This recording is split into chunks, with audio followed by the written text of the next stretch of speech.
한 달쯤 전에 서울에 가는 기차 안에서 영화 한 편을 보았습니다.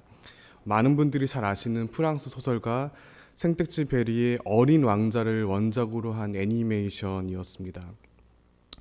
이 애니메이션을 보면서 새삼 이 소설이 얼마나 위대한 작품인지를 실감하면서 깊은 감동을 받았습니다. 돌이켜보면 이 책을 처음 읽었던 초등학교 때에는 이상하고 따분하게 느껴졌지만 점점 나이가 들수록 이 책을 대하면서 뭔지 모를 마음의 울림이 더욱더 넓고 깊게 내면 깊이 파고드는 것을 느꼈습니다. 그래서 집으로 돌아와서 이 책에 담긴 유머러스하면서 그리고 따뜻한 문장들을 다시 찾아보았는데 그중 한 장면을 읽어드리겠습니다. 어른들은 숫자를 아주 좋아한다. 만약 어른들에게 새로 사귄 친구 이야기를 하면 어른들은 진짜 중요한 것은 하나도 묻지 않는다. 그의 목소리는 어떠니? 무슨 놀이를 좋아하지? 그 애도 나비를 수집하니? 어른들은 절대로 이렇게 묻는 법이 없다. 그 애는 몇 살이냐? 형제는 몇 명이니? 몸무게는 얼마냐? 그의 아버지는 돈을 얼마나 버니? 어른들은 기껏 이런 식의 질문을 할 뿐이다.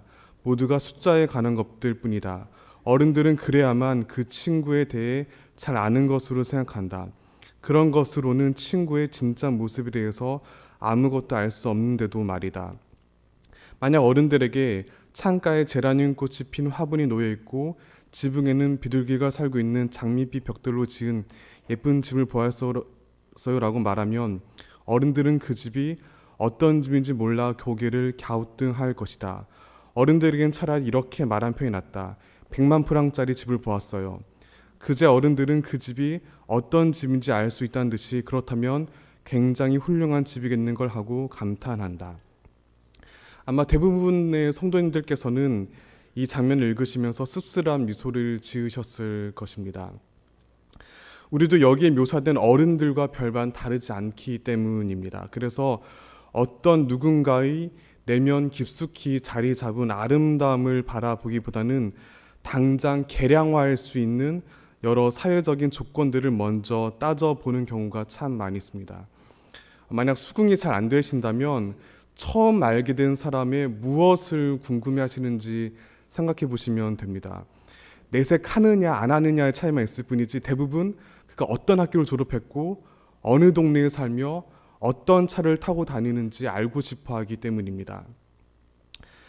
저와 무척 가깝게 지내는 고향 동생이 있는데 그 친구는 죄송한 얘기지만 사람들이 잘 모르는 지방의 그리 점수가 높지 않은 대학교를 졸업했습니다. 그래서 그 스스로 고백하기를 처음 보는 사람과 학교 얘기를 하기가 참 난감하다고 했습니다. 학교 이름을 꺼내는 순간 상대편이 무의식 중에 무시하는 눈길을 보내는 것을 자주 보았기 때문입니다. 하지만 전공을 얘기하는 순간 그 표정이 정반대로 바뀌는 것을 늘 경험했다고 합니다. 왜냐하면 그 친구는 의대생이었기 때문입니다. 시간 흘러 지금은 전문의를 취득하고 군복무 중에 있지만 그러나 자신의 전공 혹은 직업을 이야기 전에 출신 대학의 이름을 말할 때마다 천국과 지옥을 경험한다는 얘기를 저에게 종종 하였습니다. 그렇다면 사람들은 왜 이런 어리석은 무례함을 계속 반복하는 것일까요? 그것은 자기 자신의 한계와 연약함을 누구보다 잘 알고 있기 때문입니다. 자기 내면의 깊은 약점을 감추고자 몇 줌 안 되는 사회적 조건을 과도하게 내세우거나 다른 사람들의 외적 결함을 지적하는 것이 저를 포함한 모든 사람들의 어두운 본성입니다. 더 정확히는 인간의 근원적인 죄성은 자기 스스로와 다른 사람들을 온전히 바라보지 못하도록 영적인 시력을 어둡게 만들곤 합니다. 오늘 함께 읽은 본문 말씀은 이와 관련해서 우리에게 매우 의미심장한 교훈을 깨우쳐 줍니다. 이것을 유념해야 할 것은 여기에 등장한 인물이 바로 사무엘이라는 사실입니다. 구약 성경 안에 여러 위대한 신앙의 선배들이 나오지만 그 중에서도 사무엘은 단연 예수님과 가장 흡사한 인물 중 하나입니다. 왜냐하면 사무엘의 사역 자체가 구약에서 유일할 만큼 독특하기 때문입니다. 사무엘은 제사장이면서 예언자였고 동시에 사사였습니다. 바꿔 말씀드리면 제도권 안에서 질서정연하게 제사를 드리는 제사장이면서 규정과 틀에서 벗어나 맡은 바 말씀을 자유롭게 선포하는 예언자였을 뿐만 아니라 이스라엘의 정치 지도자인 사사였습니다. 이것을 조금 어려운 말로 사무엘의 삼중직이라고 하는데, 이는 정확히 이 땅에서의 예수님의 사역과 일치합니다. 그런 까닭에 성경 안에서도 사무엘을 향해 아낌없는 존경심을 드러내는 장면이 많을 뿐만 아니라 그가 갖는 높은 위치와 상당한 영향력을 쉽게 확인할 수 있습니다. 그런데 오늘 함께 읽은 본문 말씀은 그러한 사무엘의 치명적인 실수를 기록하고 있습니다.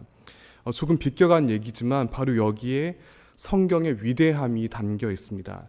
믿음의 조상 아브라함은 물론이고 가장 훌륭한 왕인 다윗을 포함하여서 예수님의 제자들까지 성경을 기록하는 데 영향을 미치는 주요 인물들의 실수와 잘못을 성경은 여과 없이 포함하고 있습니다. 우리는 이러한 사실을 통해 성경은 결코 특정 인물과 집단을 위해서 기록된 책이 아니라 오직 하나님만을 전하기 위한 주님의 말씀이라는 것을 더욱더 분명히 깨닫게 됩니다. 다시 본문으로 돌아가 보면 사무엘은 지금 매우 엄중하고 긴박한 순간을 맞이했습니다. 이스라엘 최초의 왕으로서 자신이 직접 기름 부어 세운 사울이 처음에 순수함과 겸손함을 잃어버리고 권력에 취해서 폭군으로 돌변하였습니다. 그러자 하나님께서는 무척 노여워하시면서 당신의 마음이 합한 또 다른 사람을 왕으로 세우겠다고 그에게 말씀하셨고 그 명령을 따라 베들레헴에 도착하였습니다. 이런 그의 행보는 당연히 사람들의 주목을 받을 수밖에 없었습니다. 이미 하나님께서 떠난 사울 왕조의 운명이 그 끝을 다했기에 또 다른 왕을 세우실 것을 백성들은 충분히 짐작했기 때문입니다. 하지만 어쨌건 현재 살아있는 권력은 아직 사울이었고 새로운 왕의 옹립은 그러한 사울을 위협하여 그의 격한 분노를 일으키는 일이었습니다. 때문에 본문 바로 앞에 있는 사무엘상 16장 4절을 보면 베들레헴의 장로들은 사무엘의 출현을 반가워하지 않고 도리어 두려워하였습니다. 자칫 잘못했다가는 반역죄의 공범으로 몰려서 마을 전체가 초토화될 수도 있었기 때문입니다. 사실 이것은 사무엘도 마찬가지였습니다. 사울은 이미 제정신을 잃어서 주님의 말씀을 전하는 이에 대한 최소한의 예의와 존중도 잃은 채 광기에 사로잡혀 몰락의 길을 향해 달려가고 있었습니다. 실제로 사무엘상 22장의 기록에 따르면 훗날 사울은 다윗을 도왔다는 이유로 에돔 사람 도엘을 시켜서 아히멜렉을 비롯한 제사장 85명을 살해하는 끔찍한 일을 저지르기로 했습니다. 그런 그를 가장 가까이서 지켜봤던 사무엘 역시 분명 사울의 주체할 수 없는 폭력성을 잘 알고 있었기 때문에 새로운 왕에게 기름 부으러 가는 발걸음이 무척 떨리고 긴장되었을 것입니다. 이는 동시에 그만큼 지금 이 순간 그가 가진 지성과 영성을 극도로 발휘해서 매우 신중하게 맡은 바 사명을 감당할 마음가짐을 하였음을 의미합니다. 만약 이때 조금이라도 실수할 경우 그 거센 여파를 본인이 가장 먼저 맞아야 했기 때문입니다. 그래서 그는 하나님께서 알려주신 대로 베들레헴 사람 이새의 집에 도착해서 초조하게 그의 아들들을 마주하였습니다. 하지만 시작부터 그의 판단은 삐걱되었습니다. 다 함께 6절과 7절 다 함께 읽겠습니다. 시작.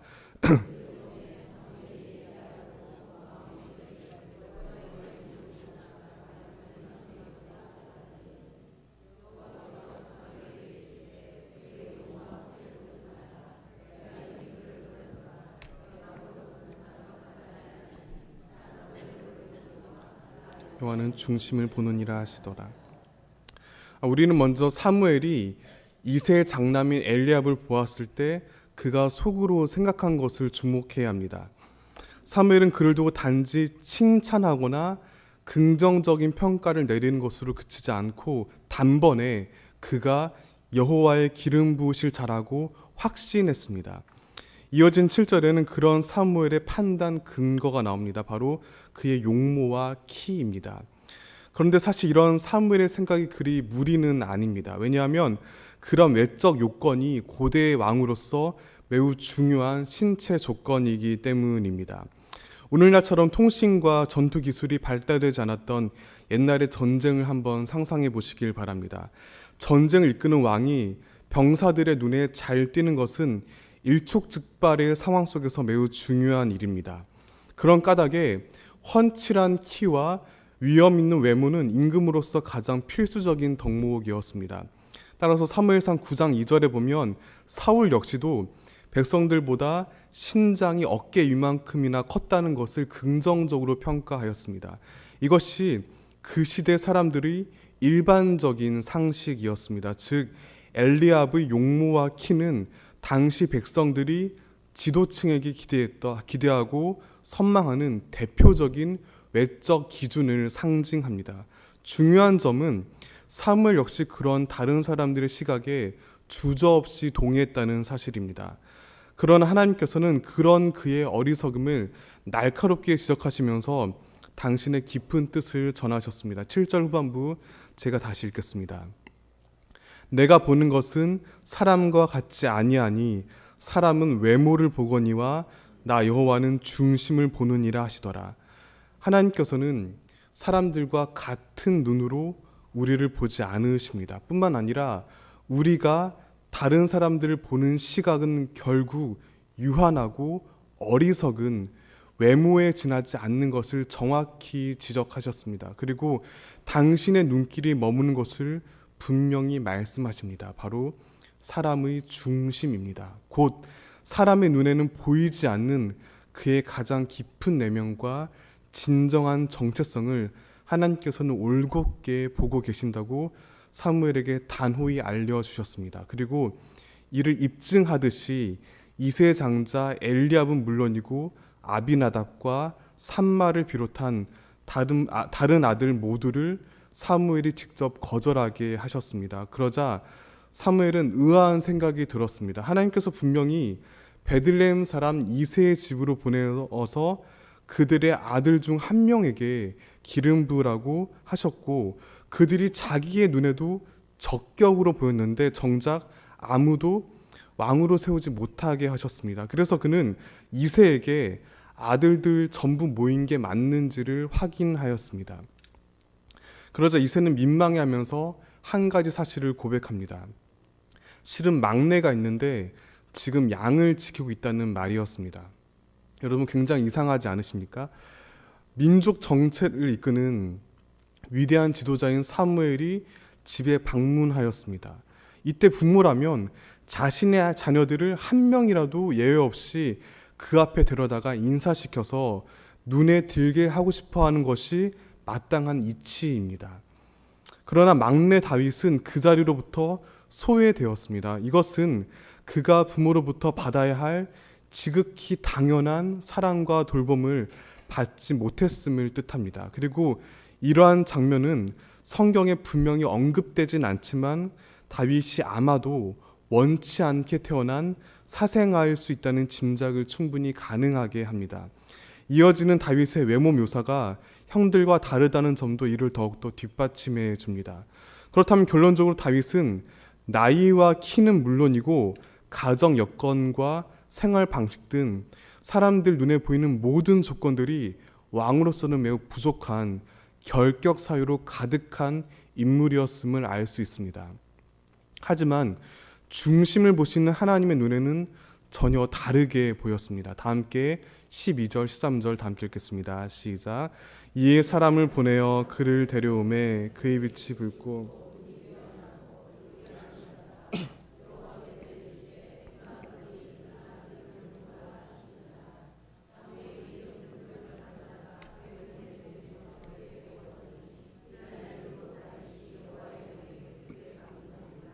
사무엘이 떠나서 라마도 가니라.